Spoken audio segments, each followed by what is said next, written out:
Hello everyone, आज का topic है नवपाषाण काल और इसमें मैंने आप लोगों को नवपाषाण काल से संबंधित उत्तर पश्चिमी क्षेत्र, मध्यवर्ती क्षेत्र और पूर्वी क्षेत्रों के बारे में चर्चा किया था।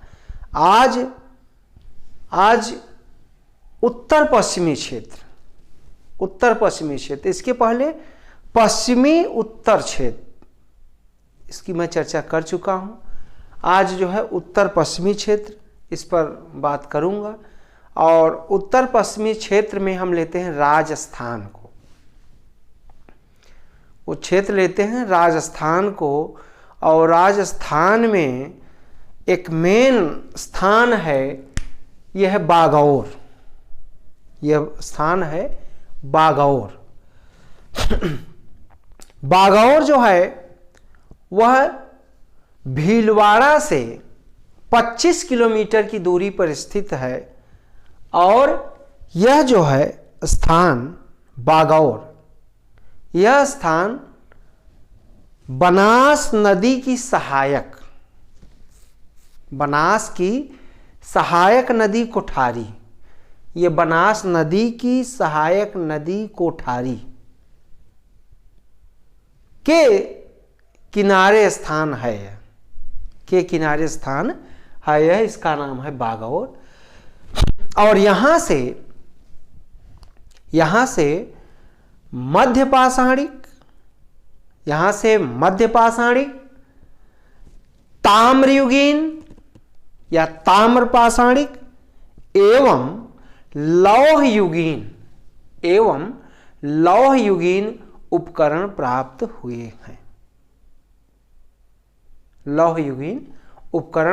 हुए हैं। और यहाँ पर जो खुदाई कराए थे, उनका नाम है वीरेंद्र मिश्र और एस.एल. लेसान। इन दो पुरातत्वविदों के निर्देशन में यहाँ पे खुदाई हुई थी 1967-69 के बीच। 1967-69 के बीच दोनों वीरेंद्र मिश्र और एस.एल. लेसान, इन दोनों महोदयों ने यहाँ पे खुदाई कराया था। और जब इन्होंने उत्खनन कराया था तो यहाँ से जो है कृषि अर्थव्यवस्था, कृषि और पशुपालन, यहाँ से कृषि एवं पशुपालन के साक्ष्य मिले हैं। और यही कृषि एवं पशुपालन के साक्ष्य मध्य प्रदेश के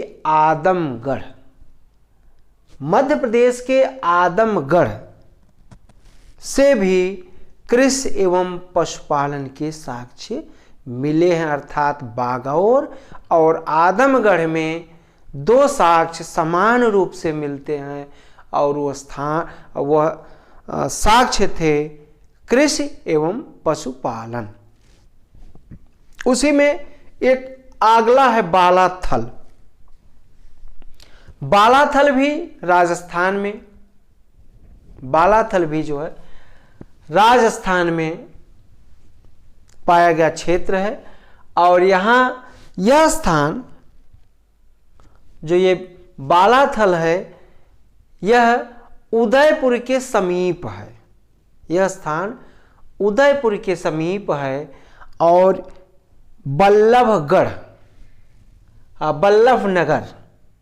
बल्लभनगर तहसील में स्थित है। बल्लभनगर तहसील में स्थित है, उदयपुर के पास है। और यहाँ से जो है, यहाँ पर जो खुदाई कराए थे वो 1993 में वी.एन. मिश्र के द्वारा यहाँ पर खुदाई गई थी। और यहाँ से प्राप्त क्या हुआ, मृदभांड, यहाँ से प्राप्त हुए हैं मृदभांड। और यह मृदभांड जो प्राप्त हुए हैं वह हड़प्पा संस्कृति में जो मृदभांड प्राप्त हुए हैं उनमें इतिहासकारों ने समानता बताई है। यह जो है ये मृदभांड जो है बालाथल से जो प्राप्त हुए हैं और वही जो हड़प्पा सभ्यता से जो मृदभांड मिले हैं उनमें समानता पाई जाती है, मेल खाते हैं। और फिर जो है यहाँ पर 22 स्तर प्राप्त होते हैं। नवपाषाणिक स्थल जो है 22 तरीके के स्तर प्राप्त होते हैं। और यहाँ पर मिट्टी का साँड़ मिला है, जो हड़प्पा सभ्यता में भी वृषभ मिला है। हड़प्पा सभ्यता में जो है जो वृषभ हड़प्पा सभ्यता में मिला है और नवपाषाण में जो है मिट्टी का साँड़ मिला है, उससे दोनों में समानता मिलती है। तो ऐसा अनुमान लगाया जाता है कि नवपाषाण के बाद जो है हड़प्पा संस्कृत, उन दोनों में काफ़ी समानता थी, उन दोनों में काफ़ी समानता थी। फिर अगला उसी में एक स्थान और है, राजस्थान में गणेश्वर। राजस्थान में एक स्थान और है गणेश्वर, और यह जो है यह स्थान सीकर, राजस्थान में सीकर पड़ता है और नीम थाना, सीकर के पास नीम थाना। और यह स्थान काटली नदी, यह स्थान जो है काटली नदी के किनारे है। और यहाँ पर बड़ी संख्या में ताम्र औजार, यहाँ पर बड़ी संख्या में ताम्र औजार प्राप्त होते हैं, ताम्र औजार प्राप्त होते हैं। और उसके बाद यह जो उत्तर पश्चिमी क्षेत्र है, उत्तर पश्चिमी क्षेत्र के बाद हम जो है मध्यवर्ती क्षेत्र पढ़ा दिया था, पूर्वी क्षेत्र आपको बता दिए थे। अब दक्षिण भारत, दक्षिण भारत, दक्षिण भारत में कर्नाटक, कर्नाटक में ब्रह्मगिरी और मास्की, मास्की में अशोक का शिलालेख भी है, अशोका द ग्रेट। और यहाँ पर जो है ब्रह्मगिरी, मास्की और हल्लूर, हल्लूर, ये 3 स्थान यहाँ पर जो दक्षिण भारत के क्षेत्र मिले हैं। 25 सेंटीमीटर से कम वर्षा के क्षेत्र और पहाड़ियों के समीप जो है घाटियों में जो वहाँ पर जो है नवपाषाण कालीन संस्कृति फूली फली थी। तमाम साक्ष्य यहाँ पर जो है कृषि, नवपाषाण काल में कृषि सबसे ज़्यादा हुआ है, पशुपालन भी हुआ है, लेकिन उसमें कृषि जो है ज़्यादा हुए हैं, कृषि का कार्य हुआ है। और यहाँ पर जो है तमाम पशुओं के साक्ष्य प्राप्त होते हैं, तीर धनुष मिलता है। और यहाँ से जो है ब्रह्मगिर दक्षिण भारत का मशहूर स्थान, नवपाषाण काल से संबंधित बहुत सारे स्थान यहाँ पर प्राप्त हुए हैं। और एक है कोडक्कल, कोडक्कल जो है यह तमिलनाडु में है, और यहाँ से भी जो है साक्ष्य नवपाषाण कालीन प्राप्त होते हैं। फिर आंध्र प्रदेश का नागार्जुनी कोंडा, आंध्र प्रदेश का नागार्जुनी कोंडा, नेल्लोर, इन स्थानों पर भी नवपाषाणिक संस्कृति साक्ष्य प्राप्त हुए हैं। और कोडक्कल्ली, और उसके बाद जो है तमिलनाडु में पय्यमपल्ली। देखिए इसको ध्यान दें, कर्नाटक में मास्की, ब्रह्मगिर, हल्लूर, कोडक्कल, ये तो ये स्थान हो गए। और तमिलनाडु में पय्यमपल्ली, तमिलनाडु में पय्यमपल्ली, ये तमिलनाडु का स्थान है। और ये जो संस्कृति यहाँ पर कार्बन डेटिंग विधि द्वारा जो टाइम इतिहासकारों ने निकाला है, वह टाइम है 2600 BC से 800 BC, 2600 BC से 800 BC का टाइम मिला है। और यहाँ पर जो 2 चरण प्राप्त होते हैं दक्षिण भारत में, द्वितीय चरण में लाल मृदभांड, द्वितीय चरण में लाल मृदभांड, और जो तीसरा चरण है यहां से धूसर मृदभांड, यहां से धूसर मृदभांड प्राप्त होते हैं, यहां से धूसर मृदभांड प्राप्त होते हैं। और दक्षिण भारत में सबसे पहली फसल अगर के साक्ष्य मिले हैं और सबसे पहली फसल उगाई गई है तो रागी थी। यह फसल क्या थी? रागी। इस फसल का नाम था रागी। और यह रागी फसल जो है पशुओं के चारे के रूप में भी काम आई है और जो है मनुष्य खाता भी था।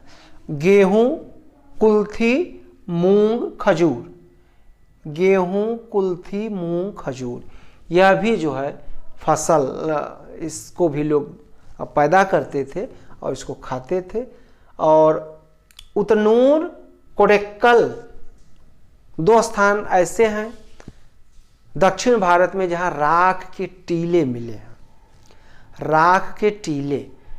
तो पुरातत्वविदों ने अनुमान लगाया है कि जो नवपाषाणकालीन मानव जो था उसने तमाम पशुओं को जो है पाल रखे थे और उसका जो गोबर था उसको इकट्ठा किए थे और उस गोबर में उन्होंने आग लगाई और आग का जो आग से राख बनी वही राख की टीले, वही राख के टीले हैं। और यहाँ से आपका जो है नवपाषाणकालीन का जो ताम्र पाषाणकालीन, मतलब ये पत्थर के जो औजार यहाँ से समाप्त होते हैं, ये प्रस्तर युगीन। अब यहाँ से ताम्र पाषाणिक कालीन संस्कृति आती है। ताम्र पाषाणकालीन भी मशहूर स्थान संस्कृति है। यहाँ में 2 तरीके, गैर मृदभांड और मृदभांड। और जो आपके मृदभांड मिलते हैं नवपाषाण काल के अंतिम चरण में मिलते हैं। वो कहाँ मिलते हैं? नवपाषाण काल के अंतिम चरण में। और जब उसके बाद तांबे के भी जो है मृदभांड, पहली धातु जो है नवपाषाणकालीन मानव ने अगर प्रयोग किया था तो वह धातु थी तांबा, वह धातु थी तांबा। और इसको ताम्र पाषाणकालीन संस्कृति को या ताम्र पाषाणिक संस्कृति को कैल्कोलिथिक कल्चर भी कहा जाता है, कैल्कोलिथिक कल्चर भी कहा जाता है। और कैल्कोलिथिक कल्चर कहा जाता है। बीजी चाइल्ड महोदय ने व्हाट हैपेंड इन हिस्ट्री, इन्होंने पुस्तक लिखी है व्हाट हैपेंड इन हिस्ट्री। और इस पुस्तक में इन्होंने तांबे के प्रयोग, इसमें उन्होंने तांबे के प्रयोग और उसके लाभों का विवेचन बखूबी किया है, उसके लाभों का विवेचन जो है बखूबी किया। और यहाँ पर जो है ताम्र पाषाण कालीन संस्कृति को कई भागों में हम बांट सकते हैं। जैसे आहार संस्कृति, यह आहार है लेकिन इसको आहार संस्कृति भी बोला जाता है। और यह 2800 BC से 1500 BC, 2800 BC से 1500 BC। फिर उसी में कायथा संस्कृति, सावलदा संस्कृति, मालवा संस्कृति, प्रभास संस्कृति, रंगपुर संस्कृति और जोरवे संस्कृति, और जोरवे संस्कृति।